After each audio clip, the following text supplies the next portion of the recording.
अपने लाइफ में अपना बहुत समय नया नियम पढ़ने में बिताया है, क्योंकि मैंने बाइबल में कुछ ऐसी आयतें पढ़ी कि बाइबल कहती है नए नियम पर अधिक ध्यान दो। मूसा व्यवस्था लाया, एलिया ने व्यवस्था रिस्टोर की। जब ये दोनों खड़े हुए तो बीच में बेटा खड़ा है और ऊपर से आवाज आती है, इसकी सुनो। जब पॉल रोमियो को लेटर लिखता है तो कहता है विश्वास सुनने से, और वो ये नहीं कहता कि सुनना परमेश्वर के वचन से होता है, वो कहता है सुनना मसीह के वचन से होता है, मसीह नए नियम में। और जब मैंने नया नियम बहुत अधिक पढ़ा, मैं पुराने नियम को बिल्कुल भी नीचे नहीं कर रहा हूं, मैं जानता हूं पुराना नियम नए नियम को कंप्लीट करता है, नया नियम पुराने नियम को कंप्लीट करता है, हमें दोनों की आवश्यकता है। लेकिन आप जानते हैं जब मैंने नया नियम बहुत पढ़ा, मैंने एक चीज नोटिस की, यीशु की जिंदगी में सबसे महत्वपूर्ण सेवकाई नहीं थी, उसके लिए सबसे महत्वपूर्ण था जो परमेश्वर चाहता है वो हो। आपकी सक्सेस ये नहीं है कि आपका बिजनेस बहुत बड़ा है, आप जॉब में भी लाखों कमा रहे हैं, या आपके पास सब कुछ है। अगर आपको ये सक्सेस लगती है तो मेरे ख्याल से अविश्वासी जो यीशु को मानते भी नहीं है, आपसे ज्यादा सक्सेस तो वो है। आपके लिए सबसे बड़ी महान सक्सेस है कि आपकी जिंदगी में उसकी मर्जी पूरी हुई है। और कभी कभी लोग परमेश्वर की मर्जी के सामने अपने आप को सबमिट क्यों नहीं करते? क्योंकि उनको लगता है he will spoil our life, वो हमारी जिंदगी खराब कर देगा। हमारे पास अपने प्लान्स हैं, लेकिन वो अपने प्लान्स बताएगा, इसलिए लोग है ना सबमिट नहीं करते अपने आप को उसके। लेकिन विश्वास करिए, यीशु मसीह वो खुदा है जो एक बहुत बड़ी डॉल लेकर पीछे उसको करके आपसे छोटी डॉल मांगता है। नहीं समझे? मैंने सालों पहले एक फोटो देखा था जिसमें यीशु के पास एक बहुत बड़ी डॉल थी, और वो जो डॉल थी ना उसे पीछे पकड़ी थी। तो यार तुमने एक बार दिखाया था, है यहां पर आ सकता है? कोई बात नहीं, यहां देखिए। मैंने बहुत टाइम पहले एक फोटो देखा था जिसमें जीसस है ना एक बहुत बड़ी डॉल को पकड़ के उसको पीछे करके खड़ा है और एक बेटी से छोटी डॉल मांग रहा है, लेकिन वो उसको नहीं दे रही थी। आप जानते हैं आपकी जिंदगी में खुदा की प्लानिंग्स कंप्लीट क्यों नहीं होती? क्योंकि आप अपने प्लान्स छोड़ने के लिए तैयार नहीं। That is the reason.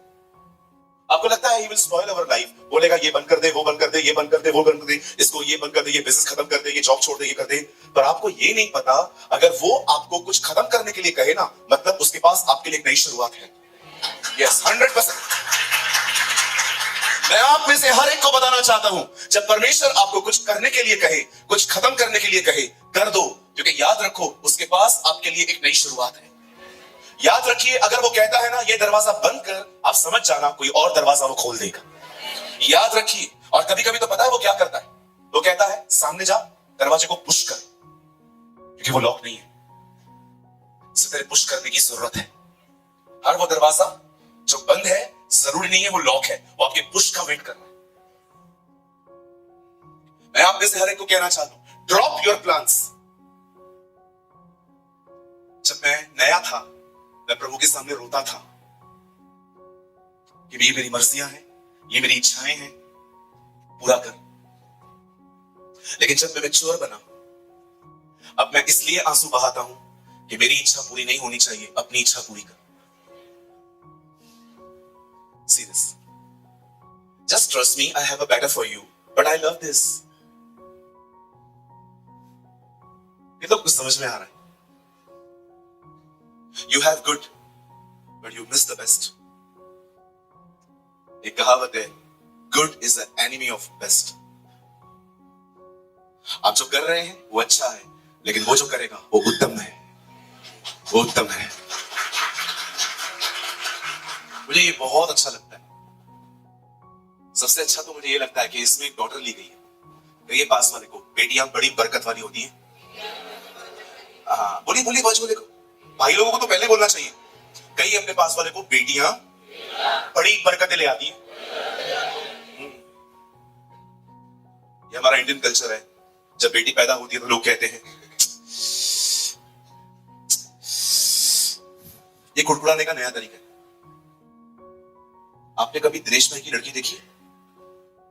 आप खाली उसको देखो, एडॉप्ट करने का मन करेगा।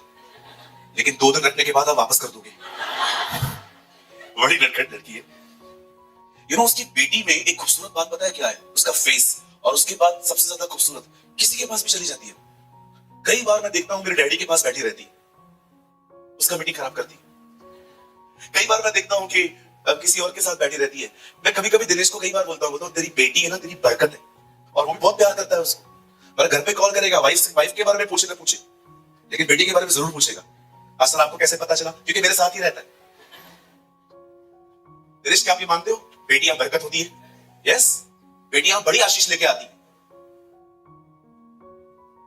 और हम अभी धोएगा, अभी देखते भी धोएगा। नहीं, मैं ये नहीं कह रहा हूं कि लड़के बुरे होते हैं, बट हमारे इंडियन कल्चर में है ना, मैंने देखा है डॉटर्स को बहुत डीमोटिवेट किया जाता है। अभी सिटीज में ये कल्चर बहुत कम है, लेकिन कुछ विलेजेस में तो जिंदा बच्चा फेंक दिया जाता है। सब जगह पे नहीं, लेकिन कुछ जगहों पर। एक दिन एक अंकल और आंटी आए। पास्टर, मैंने कहा यस पास्टर, प्रेयर करेंगे हमारे लिए? मैंने कहा हाँ बिल्कुल। क्या प्रेयर करनी है? पास्टर हमारे लिए दुआ करो, हमें लड़का हो। मैंने भी गुस्से में प्रार्थना की, प्रभु लड़की ही देना। यार ये कोई दुआ है? आप में से जितनी औरतें हैं और आप में से जितने भाई हैं, आपने चुना था क्या कि किस जेंडर में जाएंगे? ये तो वो चुनेगा ना, तो वो डिसाइड करेगा ना। आप और मैं कौन होते हैं कि मैं लड़का बनेगा? मैं इस दुनिया में एक ही व्यक्ति था जिसने अपनी पूरी लाइफ अपनी डिजाइन की थी, वो जीसस था। और कितनी बड़ी बात है ना, जब खुदा ने अपनी जिंदगी डिजाइन की, उसने कहा मैं हर उस जगह पे जाऊंगा जहां पर इंसान सफर करता है, ताकि मैं अंडरस्टैंड करूं फुली कि इनका दर्द है क्या। इसीलिए मैं आपको एक वर्ड दिखाता हूं। वेट, मैं आपको एक वर्ड दिखाता हूं, आप मत खोलिए। देखिए यहां पर क्या लिखा है, पंकज इब्रानियों 2:18, यहां देखिए सर, देखिए जीसस के लिए यहां पर क्या लिखा है। मैं इस वर्ड को पढ़ के ना कई बार आसमान की तरफ देख के सैल्यूट करता हूं, क्योंकि जब उसने परीक्षा की दिशा में दुख उठाया, तो वह उनकी भी सहायता कर सकता है जिनकी परीक्षा होती है। What a word! कि उसने परीक्षा के समय दुख उठाया, तब वो उनकी भी सहायता कर सकता है जिनकी परीक्षा हो रही है। आप जानते हैं जीसस के लिए सबसे इंपॉर्टेंट यही था, बाप क्या चाहता है, पिता क्या चाहते हैं। और आज मैं ये बिलीव करता हूं, आज इस हॉल में मैं सिर्फ एक मैसेज नहीं पर विल ऑफ गॉड प्रीच करूं। आई बिलीव, मेरा ये विश्वास है कि जो परमेश्वर ने मुझे आज वचन दिया है ना, वो सिर्फ एक मैसेज नहीं है, परमेश्वर चाहता है कि ये हो हमारी जिंदगियों में। सब तैयार हैं? मेरे साथ बाइबल खोले जल्दी से। मत्ती 3 अध्याय, the gospel of Matthew chapter 3।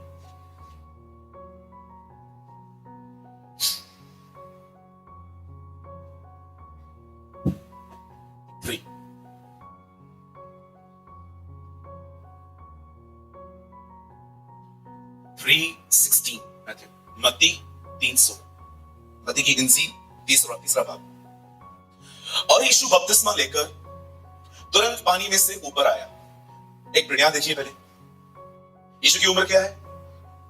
2 दिन का है, 4 दिन का है, 8 दिन का है कि 30 साल का है? आपका बपतिस्मा कब हुआ? चाइल्ड बैप्टिज्म है ये? नहीं है ना, आपका भी नहीं होना चाहिए।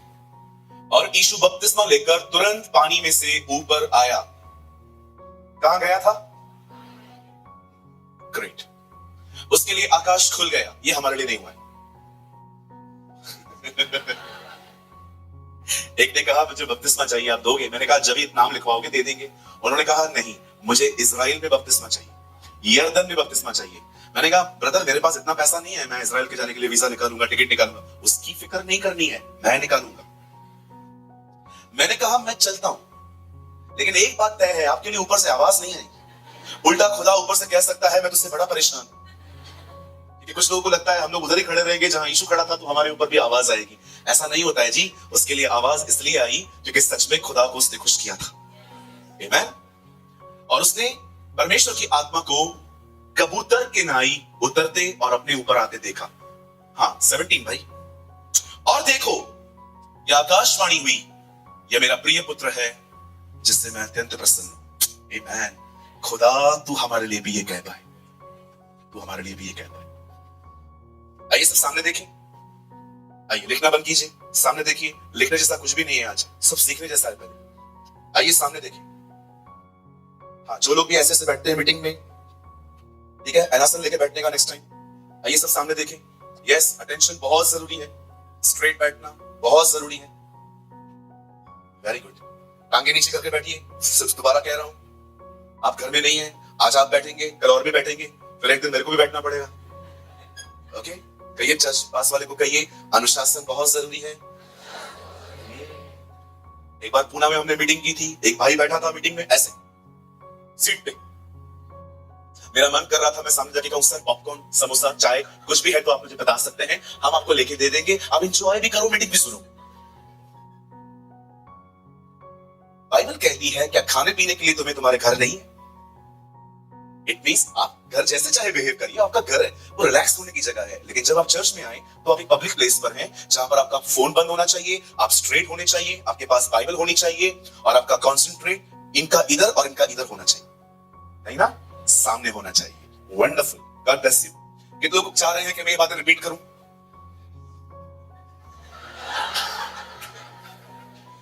कभी कभी है ना बीच बीच में ना ऐसा धक्का मार देने का, ताकि जो लोग इधर उधर घूम रहे हैं ना दिमाग में वापस आ जाए। जो सोए हैं कहेंगे जय मसीह की। चलिए कोई बात नहीं सर, आइए सर सामने देखिए, बड़े ध्यान से सुनो। बाइबल कहती है एक दिन यीशु दरियाए यरदन पे आए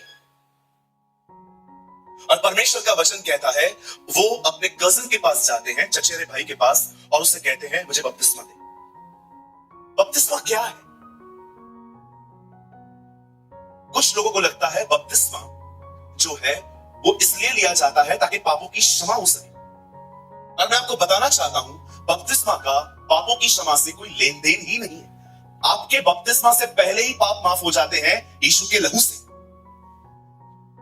तो अगर मेरे पाप यूहन्ना 1:9 में लिखा है जैसा वह ज्योति में है वैसे हम भी ज्योति में चले, तो उसके पुत्र का लहू हमें हर प्रकार के अपराध से माफ भी करता है, छुड़ाता भी है। जब लहू से पाप क्षमा हो गए हैं तो मैं बपतिस्मा क्यों ले रहा हूं? पतरस में लिखा है बपतिस्मा अपने आप का समर्पण है।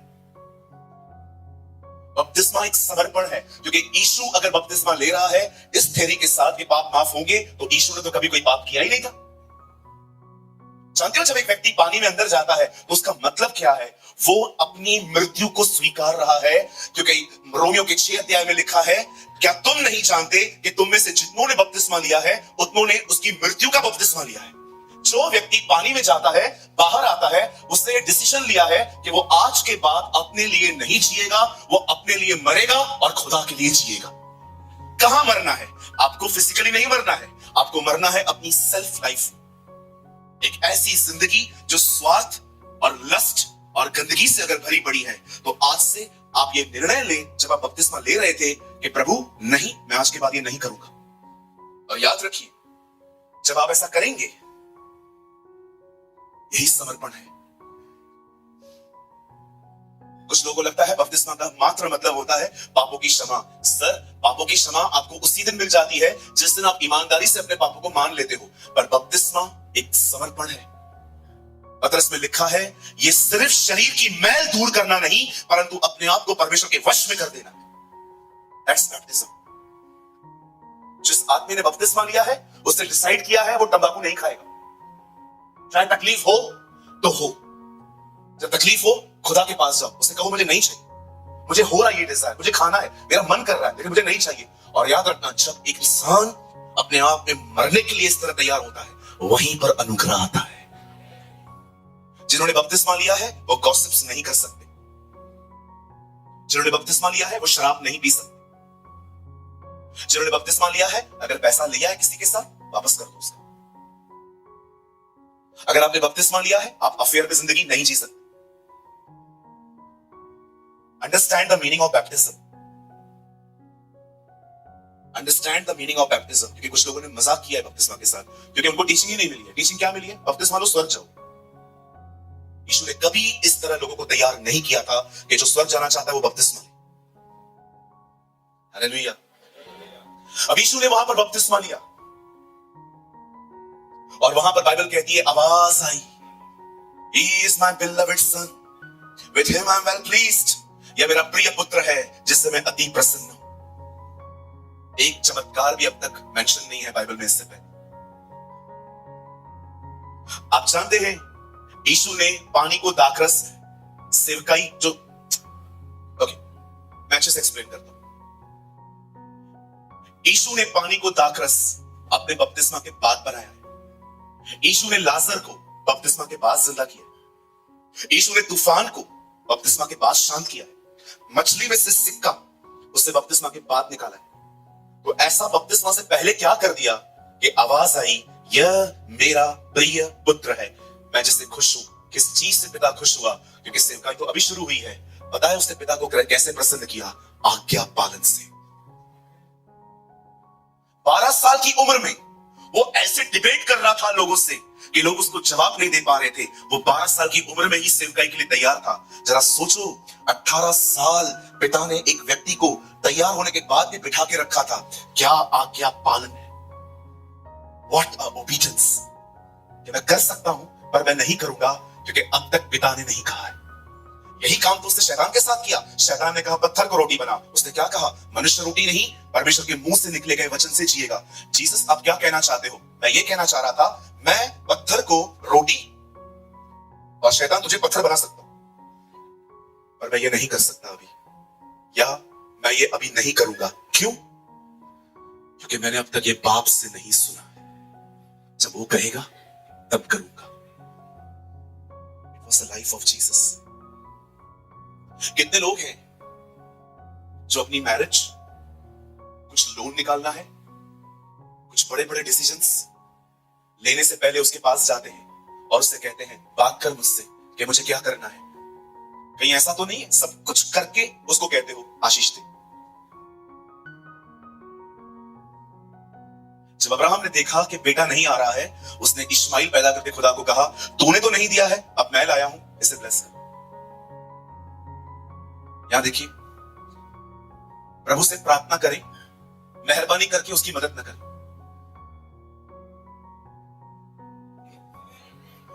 परमेश्वर से प्रार्थना करें, उसे राह न दिखाएं। दो भाई आके यीशु को कहते हैं हमारे बीच में आ, हमारा न्याय चुका। यीशु कहता है किसने मुझे तुम्हारा न्याय नियुक्त कर दिया? मैं तुम्हारे ये सब करने आया हूं तुम्हारे लिए। मैं ये सब करने आया हूं तुम्हारे लिए। मैं आया हूं उद्धार करने, कि तुम लोग को प्रॉपर्टी काटने के लिए आया। मेरे को तो मतलब समझ में नहीं आता है, जो मसीह लोग हैं, जो प्रभु में हैं, वो चीजों को पाने के लिए लड़ते कैसे? मेरा गांव का जमीन पड़ा है, पिताजी के 3 लड़के हैं हम, मेरे को 30% दे रहा है, उनको 40-40 दे रहा है, मैं केस करेगा। तेरे पे केस करना चाहिए। अरे इस चीज के लिए लड़ रहे हो? इस चीज के लिए? अरे तुम्हें युद्ध करना चाहिए उससे, याकूब की तरह, कि मुझे तू चाहिए, और आप चीजों के लिए लड़ रहे। तो क्या छोड़ दूं क्या? हाँ बिल्कुल।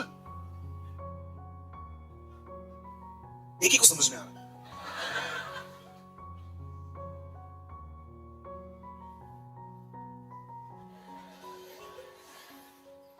बाकी सब लोग, अरे इसको क्या पता 1.5 करोड़ का प्रॉपर्टी है,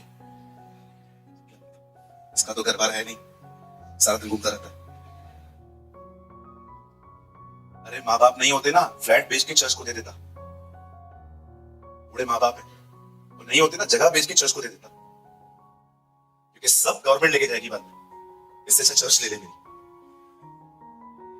थैंक यू भाई, मुझे उत्साहित करने के लिए। लेकिन भाई मैं तेरे से भी यही उम्मीद करता हूं।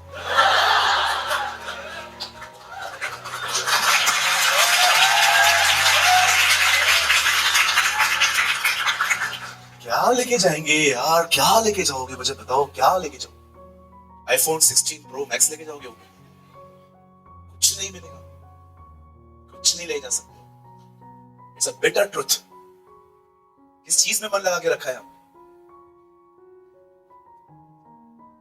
आपसे 100 गुना अधिक पैसा अब्राहम के पास था। ये वो दिन नहीं थे जब लोगों के पास गोल्ड, सिल्वर और डायमंड्स होते थे। आज लोग कैसे, जब उनको बहुत पैसा होता है ना, तो उनको डर लगता है कि इतना पैसा रखा है कोई चुरा ले जाएगा, फिर वो लोग उसको कन्वर्ट कर देते हैं डायमंड्स में, सिल्वर में, गोल्ड में, शेयर्स में, वो जाके लॉकर में रख के आते हैं। आपसे ज्यादा अरबपति, करोड़पति अब्राहम था, पर बंदे ने इतना पैसा होने के बाद भी कभी अपने लिए पक्का मकान नहीं बनाया। इब्रानियों में लिखा है, तुम अब्राहम और इसहाक और याकूब को जानते हो, जिन्होंने अपनी पूरी जिंदगी तंबुओं में निवास की, क्योंकि वो बताना चाह रहे थे कि हम इस नगर में नहीं, हम आने वाले नगर को देख रहे हैं। What a people. तालियां बजाना बहुत आसान है। अगर सच्चे विश्वासी हो ना तो छोड़ दो चीजों। तालियां बजाना क्या मैसेज है तो करना। केजरीवाल की याद आ गई ना? हालेलुया। कितने लोग समझ पा रहे हैं? अरे छोड़ दो। आपका पति आपकी बहन को कुछ देना चाहता है ना, पीछे से आके बात मत करो, सुनिए जी।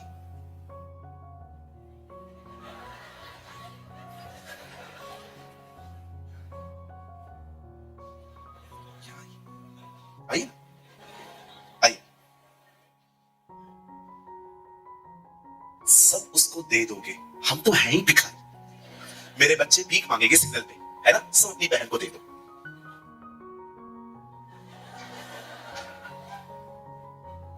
क्या कर रहे हो?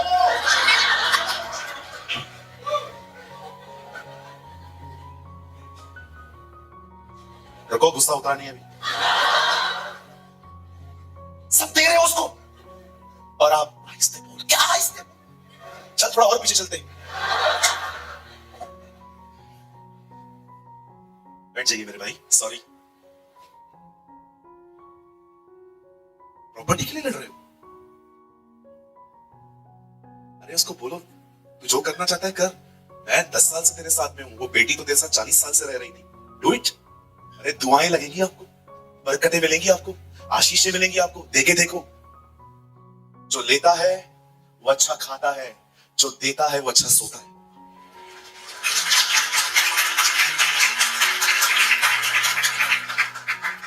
इनकरेज करने के लिए बता रहा हूं। मुझे पता है बहुत लोगों को मेरी बात समझ में आएगी नहीं, जैसे बहुत सारी चीजें आपको पहले भी समझ में नहीं आती है। यूएई से आ रहा था, मैं उत्साहित करने के लिए बता रहा हूं। जो वो स्माइल थी ना, मैं आज तक नहीं भूला। यूएई से आ रहा था, मेरे को एक आंटी ने रोस्टेड काजू दिए थे। मुझे रोस्टेड काजू बहुत अच्छे लगते। मैंने कोई टाइम पे आधा किलो खा लिए। कल नेक्स्ट डे मेरे को बीपी बढ़ गया था, फिर मैंने बंद कर दिए।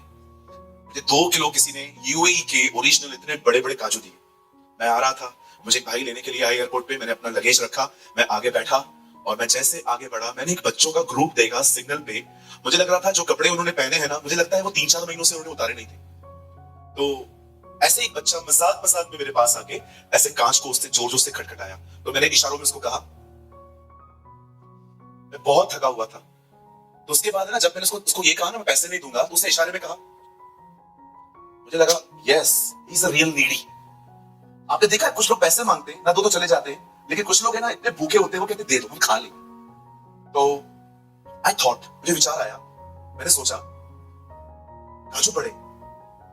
तो जैसे मैंने उसको कहा ना वेट, तो उसने क्या किया, पीछे अपनी टोली को इशारा कर दिया, आ जाओ। सब आ गए, अंकल मेरे को भी, मेरे को भी, मेरे को भी, मेरे को भी। तो वो 2 किलो का जो पूरा काजू था ना, मैंने उनको दे दिया। काजू मैंने दे दिया। अब मुझे एक डर ये भी सता रहा था कि जब मैं यूएई में था तो मैंने अपनी मां को बोला था मैं 2 काजू लेकर आ रहा हूं, 2 किलो। मैंने उनको दिया, ऐसे खा रहे थे वो, मेरे को लगता है बचपन से उनको नहीं मिला होगा। एक छोटी सी बेटी थी। आंटी जो आपने ड्रेस पहना है ना, मेरे को अभी भी वो याद है, बिल्कुल आपके कलर का ड्रेस था उसका। छोटी सी बच्ची थी, बॉयकट बाल कटे हुए थे उसके ऐसे। वो ना खा रही थी और मुझे देख देख के रो रही थी। तो मैंने उसको बोला कम हियर, व्हाट हैपेंड? तो बोलती है बहुत भूख लगी थी सुबह से। मैंने कहा कुछ और भी खाएगी तू, चल मेरे साथ। बोलती नहीं अंकल थैंक यू। वो जो स्माइल थी ना, मैं आज तक नहीं भूला। इतना सुकून था, मेरे को लग रहा था मेरा यूएई का जो टूर था ना, उससे ब्लेस्ड मेरे लिए ये एक्सपीरियंस। एक दिन परमेश्वर अब्राहम से कहता है मुझे तेरा बेटा चाहिए। 3 दिन लग गए अब्राहम को डिसाइड करने में कि वो देगा कि नहीं देगा। फाइनली 3rd डे पे उसने अपने बेटे को उठाया।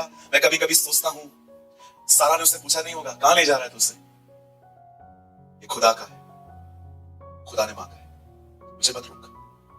और जब वो वहां पर अपने बेटे को चढ़ाने के लिए वहां पर गया, उसने तो मन बना लिया था कि वो दे देगा।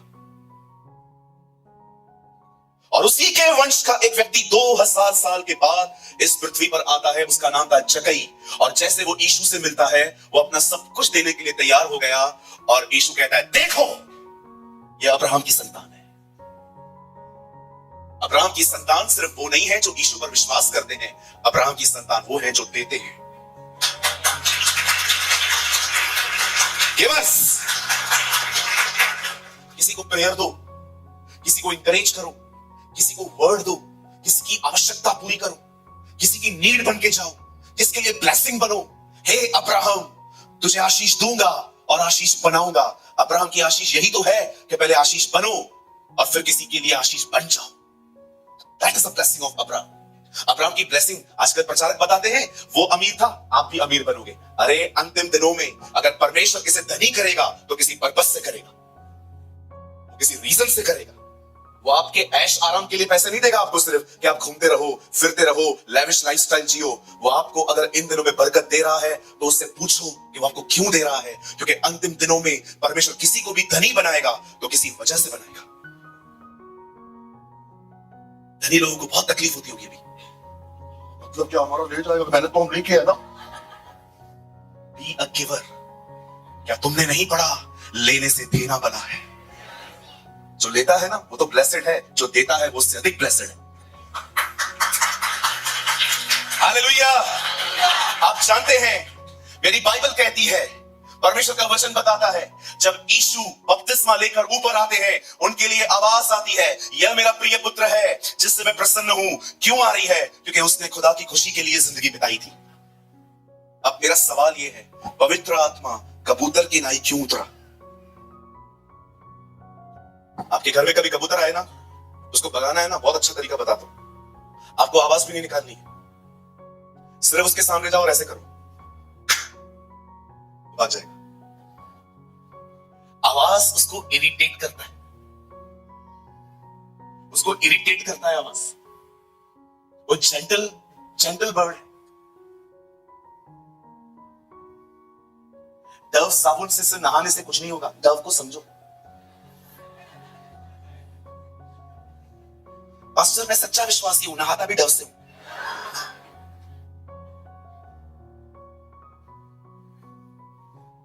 सिर्फ डव साबुन नहाने से आप थोड़ी डव को समझेंगे। अब मैं कुछ समझाना चाहता हूं, सामने देखिए, सिर्फ 10-15 मिनट चाहिए। आमीन। क्या पास्टर, आपका 10-15 मिनट मतलब आधा घंटा? नहीं नहीं नहीं, आमीन। अभी तो कोई आमीन नहीं कहेगा।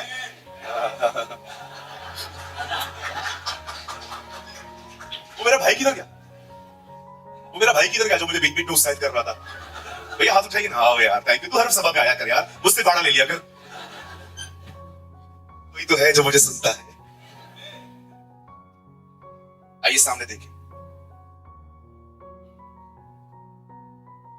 बाइबल कहती है, परमेश्वर ने नूह से कहा, सारी दुनिया को मैं खत्म करने वाला हूं, पर मैं तुझे बचाना चाहता हूं। गोपेर वृक्ष की लकड़ी काट और 150 हाथ का जलयान बना।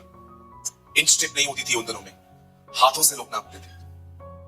और बाइबल कहती है, नूह ने एक बोट बनाना स्टार्ट किया। आप जानते हैं, जब वो प्रचार करता था और बोट बनाता था, प्रचार करता था, किसी एक व्यक्ति ने भी उसकी नहीं सुनी। उसने कभी बारिश भी नहीं देखी थी, क्योंकि पृथ्वी के बनने के बाद कई 100 सालों तक बारिश हुई ही नहीं थी। पर परमेश्वर ने उसे कहा था बारिश होगी। कभी आपने इस बारे में सोचा है? एक तरफ वो काम कर रहा है, दूसरी तरफ उसकी कोई सुन नहीं रहा। वो प्रभु से कह सकता था, किन लोगों के लिए बोट बनवा रहा है तू मुझसे? हम तो 8 हैं, छोटी नाव में भी बच सकते हैं, इतनी बड़ी नाव बना रहा हूं, पर कोई सुनता नहीं है। आप जानते हो नूह अपना काम क्यों कर पाया? क्योंकि उसके ऊपर पवित्र आत्मा था और पवित्र आत्मा ने उसको इनकरेज किया था। अरे बगैर पवित्र आत्मा के इस जिंदगी में उत्साहित रहना पॉसिबल ही नहीं। परमेश्वर एक दिन मूसा से कहता है, मेरा एक तंबू बना। और जब मूसा उस तंबू को बनाने के लिए कारीगरों को चुनता है, तब बाइबल कहती है उसने उन पर हाथ रखे और पवित्र आत्मा की प्रेरणा से उन लोगों ने फर्नीचर तैयार किया।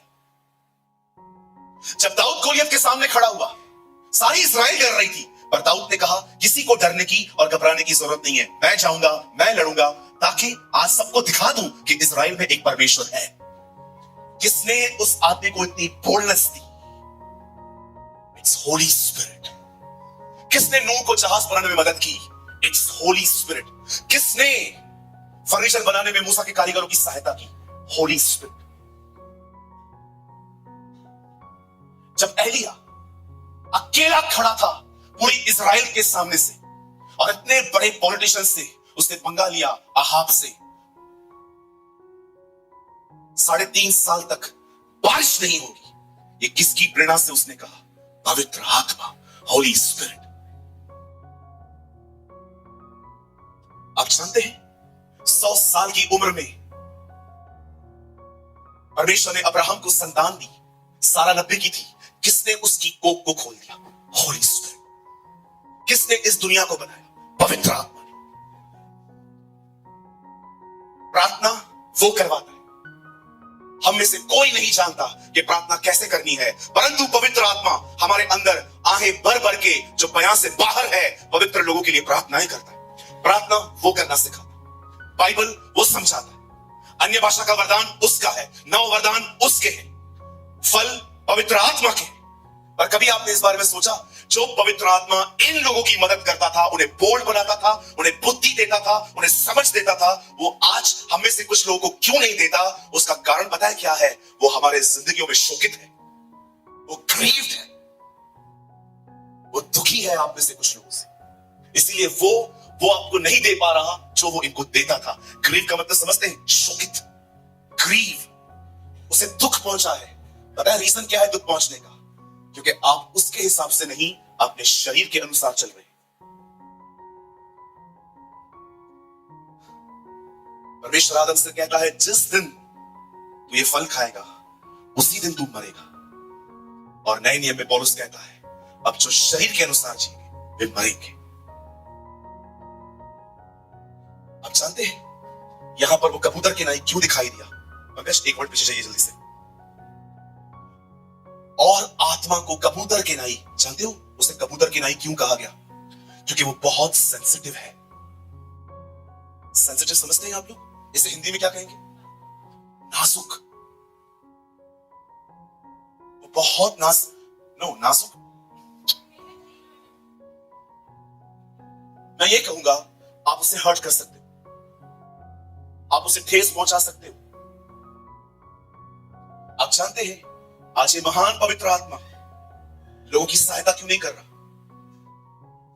आप मुझे बताइए, मैं अपनी बात बताता हूं, मैं बहुत जल्दी निराश हो जाता हूं कभी कभी, और मेरे लिए ये बात बड़ी हैरान करने वाली है। 120 से भी अधिक साल नूह जहाज बनाता रहा, पर उसने कंप्लीट किया। यार कोई आपकी सुनता नहीं है, आपने बारिश देखी नहीं है, लोग आपकी मजाक उड़ाते हैं, आपने काम कंप्लीट कैसे किया? कोई नक्शा नहीं था मूसा के पास, मूसा ने खाली बोला था और उन लोगों को पवित्र आत्मा गाइड कर रहा था फर्नीचर कैसे बनाना है, आर्क ऑफ द कवेनेंट कैसे बनाना है। जरा सोचो मेरी बहनों, जो पवित्र आत्मा उन्हें तंबू बनाने में मदद कर सकता है, तो वो आपको अपना घर बनाने में कितनी सहायता कर सकता है। जानते हैं आज आप में से कुछ लोगों को पवित्र आत्मा पवित्र क्यों नहीं कर पाता, वो आपकी मदद क्यों नहीं कर पाता? जबकि उसका नाम ही सहायक है, उसका नाम ही हेल्पर है। उसका मुख्य कारण है आपने उसको हर्ट किया है। एंड यू नो, उससे भी बुरी बात क्या है? आपने उससे माफी भी नहीं मांगी। आप कहेंगे पास्टर हमें बताइए, हमने कब हर्ट किया उससे, हमने कब ठेस पहुंचाई उससे? यहां देखिए, एक वर्ड लगाइए, पवित्र आत्मा कैसे हर्ट होता है मैं आपको दिखाता हूं। इफिसियों 4:29। एक काम कर भाई, 28 से लगा, आप मत खोलिए, यहां देखिए, ओके फास्ट। चोरी करने वाला फिर चोरी न करे, वरन भले काम करने में अपने हाथों से परिश्रम करे, इसलिए कि जिसे प्रयोजन हो उसे देने को उसके पास कुछ हो। बाइबल कहती है मेहनत करो, सिर्फ अपने लिए नहीं दूसरों के लिए भी। 29, कोई गंदी बात, या देखिए, कोई गंदी बात तुम्हारे मुंह से न निकले, पर आवश्यकता के अनुसार वही जो उन्नति के लिए उत्तम हो, ताकि उससे सुनने वालों पर अनुग्रह हो। यहां देखिए, नेक्स्ट वर्ड मत लगाना फिलहाल, भाई इधर आइए आप। समझिए इस भाई का घर में झगड़ा हुआ है, हम 3-4 दोस्त हैं इनके साथ, और ये आए हैं और हमने आपको परेशान देख लिया और 3 भाइयों ने आपसे पूछा क्या हुआ, आपने बोला वही यार घर का खिच खिच यार, परेशान हो गया, तंग हो चुका हूं यार मैं। 3 लोग कह रहे हैं हंस हंस के, अरे घर वाले है होते ही ऐसे हैं। आप देख रहे हो कोई भी इसकी मदद नहीं कर रहा। अब मेरा टर्न आ रहा है और मैं उसको कह रहा हूं भाई परेशान मत होइए, दुआ करिए, प्रभु सब ठीक करेंगे, आप शांत रहो, आप मत लड़ो। बाइबल कहती है तुम्हारे मुंह से वही निकले जिसको सुनने वाले के ऊपर अनुग्रह आए, उसे ग्रेस मिले। कोई गंदी बात तुम्हारे मुंह से न निकले, पर आवश्यकता के अनुसार वही जो उन्नति के लिए उत्तम हो, ताकि सुनने वालों पर अनुग्रह हो। अब देखो नेक्स्ट वर्ड क्या लिखा है 30, और पवित्र आत्मा को शोकित मत करो। कभी आपने सोचा जुबान के नीचे ये वर्ड क्यों है? आप जानते हैं पवित्र आत्मा कैसे हर्ट होता है? जब आप अपने मुंह से रूड, गंदी, फालतू और ब्लेम से भरी हुई बातें निकालते हो, आपकी जुबान उसे हर्ट करती है। ऊपर लिखा है कोई गंदी बात ना निकले, नीचे लिखा है पवित्र आत्मा को शोकित मत करो। याद रखिए बाइबल नंबर्स में हमने बांटी है, पर बाइबल कभी भी नंबर से नहीं लिखी गई थी, वो सीधी लिखी गई थी। आज भी अगर आप किसी क्रिश्चियन बुक शॉप में जाओ और उन्हें कहो मैसेज ट्रांसलेशन चाहिए, तो वो ट्रांसलेशन आज भी वैसा ही है जिसमें नंबर्स नहीं है, सब सीधा सीधा है, सब हार्मनी से लिखा गया है। आप जानते हो अगर नंबर हटा दो तो एक ही वर्ड, यहां देखिए लगा पीछे, अब देखो मैं पूरा पढ़ता हूं, नहीं 29 भाई, कोई गंदी बात तुम्हारे मुंह से न निकले, पर आवश्यकता के अनुसार वही जो उन्नति के लिए उत्तम, ताकि सुनने वालों पर अनुग्रह हो। अब देखो 30 में कह रहे और मतलब कनेक्ट है तो, और परमेश्वर के पवित्र आत्मा को शोकित मत करो। बाइबल कहती है गंदी बातें, फालतू बातें, गॉसिप करने से, दूसरों की पर्सनल लाइफ के बारे में बात करने के लिए, अगर आप ये बातें करते हो ना, वो आपकी जिंदगी में ग्रीव होगा और आवश्यकता के समय आपकी मदद नहीं करेगा।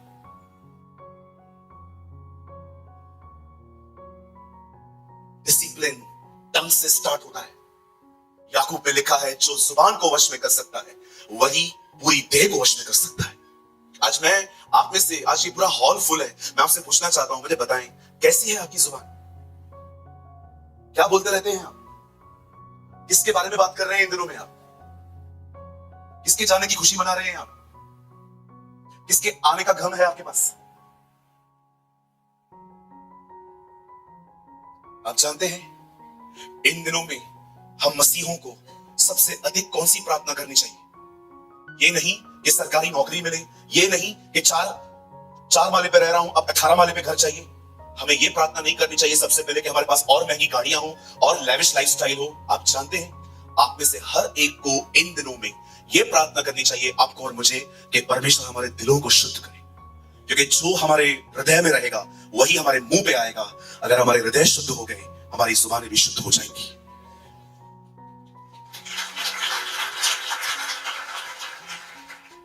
दाऊद बदशवा के साथ पाप करने के बाद 1 साल तक बगैर पश्चाताप की जिंदगी जी रहा था। आप बिलीव कर सकते हो? A man who live 1 year without any repentance. Nathan आके उसे बताता है तूने गलत किया है, और जानते हैं जब उसे महसूस होता है कि अपने पाप को छुपाने के लिए मैंने निर्दोष को मरवाया है, उसके बाद पता है वो भजन संहिता 51 में एक प्रार्थना करता है, और पता है उसमें वो दुआ में क्या कहता है? वो कहता है जूफा से मुझे साफ कर, मेरे अंदर एक नया मन उत्पन्न कर। भेड़ और बकरी बलिदान से तू खुश नहीं होता, तू चाहता तो मैं वो दे देता, पर मैं जानता हूं टूटा हृदय तेरे योग्य बलिदान है। मैंने जो पाप किया है ना, मैं बलिदान लेके भी छूट सकता था, लेकिन मैं जानता हूं मैंने तेरे दिल को दुखाया। मेरे लिए सिर्फ ये काफी नहीं है कि मैं माफ किया गया हूं, मेरे लिए ये तकलीफ वाली बात है कि मैंने तुझे हर्ट किया। आज लोग जब पश्चाताप करते हैं ना, आप जानते हो उनका पश्चाताप कितना सेल्फ सेंटर्ड है। वो इसलिए पश्चाताप करते हैं ताकि वे नरक न जाएं, वो इसलिए पश्चाताप करते हैं ताकि उनका रैप्चर मिस ना हो, वो इसलिए पश्चाताप करते हैं कहीं पास्टर को पता चल गया तो क्या बोलेंगे। अरे मैं आपसे पूछना चाहता हूं, आप में से कितने लोग इसलिए पश्चाताप करते हैं क्योंकि आपने उसका दिल दुखाया है जिसने आपके लिए अपना बेटा बलिदान किया।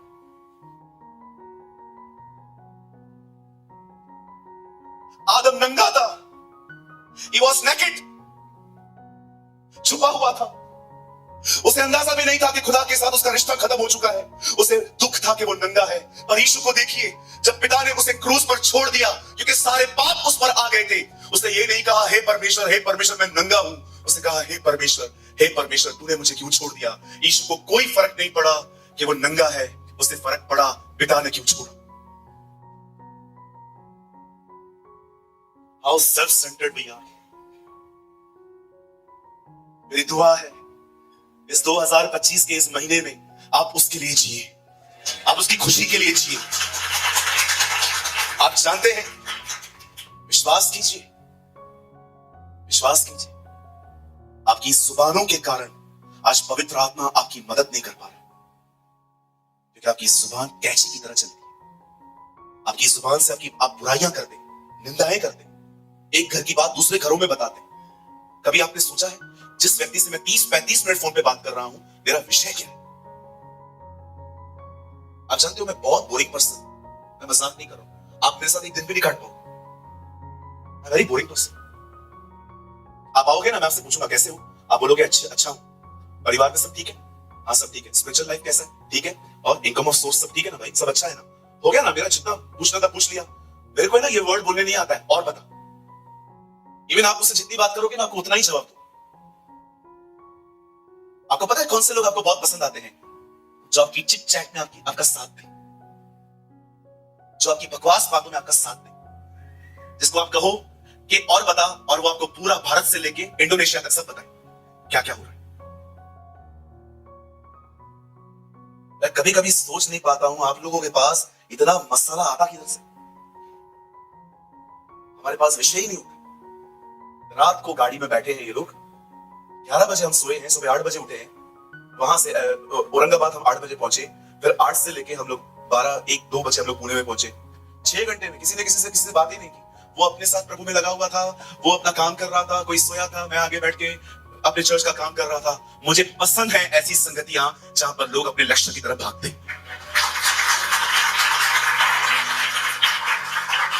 लेकिन कुछ लोग बैठे रहेंगे, ये रूट से काय को लिया? तो जब ले रहा था तो भी बोलने का था ना, तूने पूछा क्या, तो तूने बताया क्या? फालतू बात, फालतू बात। विराट कोहली के इतने फॉलोवर हैं, सचिन तेंदुलकर के इतने फॉलोवर हैं, अंबानी ने ये खरीदा, अरे मुझे क्या करना है? वो अपनी कॉलिंग में फिट है, मुझे अपनी कॉलिंग में फिट होना है। मेरे को क्या करना है भाई? कभी आपने सोचा है जो बातें आप करते हो रिटर्न में क्या आता है? मुझे 2 भाई चाहिए। जॉन भाई आप आइए, थोड़े एक्टिव भाई चाहिए। तू भी आ भाई, आप भी एक्टिव हो, ऐसा कुछ नहीं है, आइए। आप जानते हैं, आप सामने देखिए, बस ये लास्ट है। आप जानते हैं बाइबल कहती है इमाउस के मार्ग पे 2 चेले थे, वो चल रहे थे। भाई थोड़ा आहिस्ते आहिस्ते चलो, और वो कारपेट से आगे मत जाना, चलो कुछ बात करते हुए चलो। किसी की कब्र पे जा रहे हो क्या? थोड़ा बातचीत करते करते जाओ। अच्छा है, बाइबल कहती है यीशु आए। क्या बात कर रहे हो? कुछ नहीं, पूछ रहा था कैसे। उन लोगों ने ऐसा नहीं कहा था। आप जानते हैं, आज ऑफिस से करेंगे, 2 चेले थे, ये लोग आपस में जीसस के लिए बात कर रहे थे। बातें करते करते करते करते यीशु बीच में आया और कहता है, तुम लोग क्या बात कर रहे थे? ये दोनों कहते हैं, आप नहीं जानते हो क्या हुआ है? कौन सी बातें? मैं नहीं जानता। इन दिनों में एक व्यक्ति इजराइल में था, हमें लगा वही इजराइल का महाराज है। आपको पता है हिंदी में लिखा है महाराज है, महाराज। यस बिल्कुल, आप महाराज हैं। महाराज वर्ड आपके लिए बहुत छोटा है प्रभु, आप उससे बड़े हैं। ये लोग क्या कहते हैं?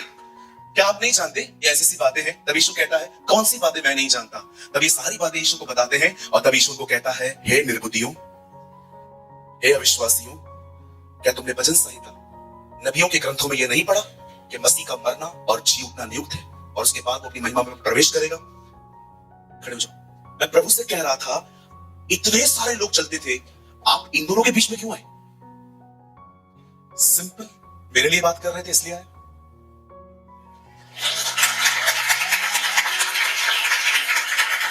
जहां 2 मेरे नाम में जमा होंगी, उनके बीच में मैं रहूंगा।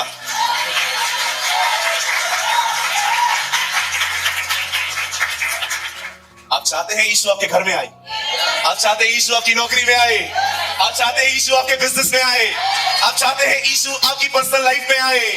यीशु के लिए बात करो। Come on, Jesus is life church. मैं एक नई आज्ञा दे रहा हूं, let's gossip about Jesus, let's gossip about Jesus. Oh, Bible कहती है मूसा ने इस्राएली को कहा, जब तुम्हारे बच्चे तुम्हारे साथ बैठे, उठते बैठते, तुम इस व्यवस्था का उनसे जिक्र किया करो, ये तुम्हारे माथों पर टीके का सा काम दे। That's a word of God से। देखा आपने लोग कैसे टीका लगाते हैं? सेंटर पे, इधर नहीं सेंटर पे। Let the word of God should be your center। मैं जो करूंगा देखूंगा क्या प्रभु के वचन में है कि नहीं, और नहीं है और करोड़ों का फायदा हो रहा है, फेंक दो। Come on church, let's gossip about Jesus। यीशु के लिए बात करो। यहां से जाते जाते ये मत कहो कि खाना भी नहीं रखते हैं, 10 बजे तक बिठाते हैं। कितना पास्टर प्रेमानी को समझना चाहिए, 10 बजते हैं, ट्रांसपोर्ट मिलता नहीं है, हम लोग को लेट छोड़ता है। मैं तो चाह रही हूं, लेट्स टॉक अबाउट जीसस।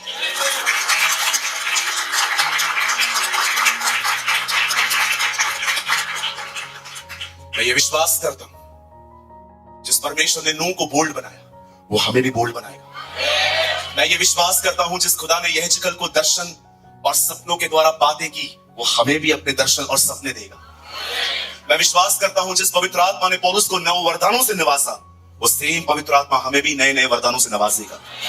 मैं विश्वास करता हूं वही पतरस जो सबसे ये कहता भाग रहा था मैं उसे नहीं जानता, उसी पतरस ने लोगों के सामने खड़े होकर कहा, you kill the Prince of life, तुमने जीवन के कर्ता को मारा है जिसका मैं गवाह हूं। मैं विश्वास करता हूं वो पवित्र आत्मा हमें भी बोल्ड बनाएगा।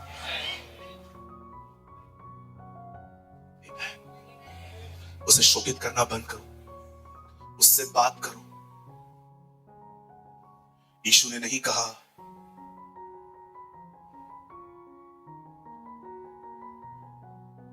कि पहाड़ से कहो कि तू कितना बड़ा है। यीशु ने कहा पहाड़ को बताओ मैं कौन।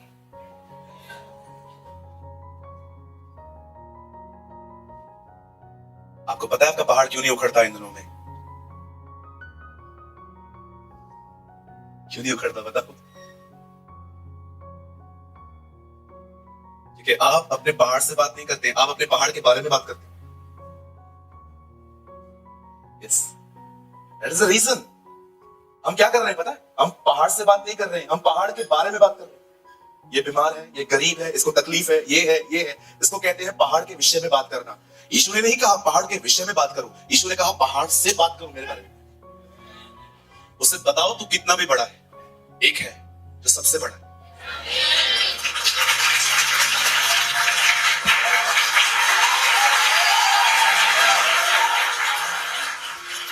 आप चाहें तो अपनी जगहों पे बैठे बैठे उसकी बड़ाई कर सकते हैं। Come on, let's praise him, let's glorify him। आप चाहें तो खड़े भी रह सकते हैं, चाहे तो बैठ सकते हैं। Come on, let's praise him, clap for him। उसकी ताली बजाएं, उसकी आराधना करें, उसकी बड़ाई करें। वो राजाओं का राजा है, वो प्रभुओं का प्रभु।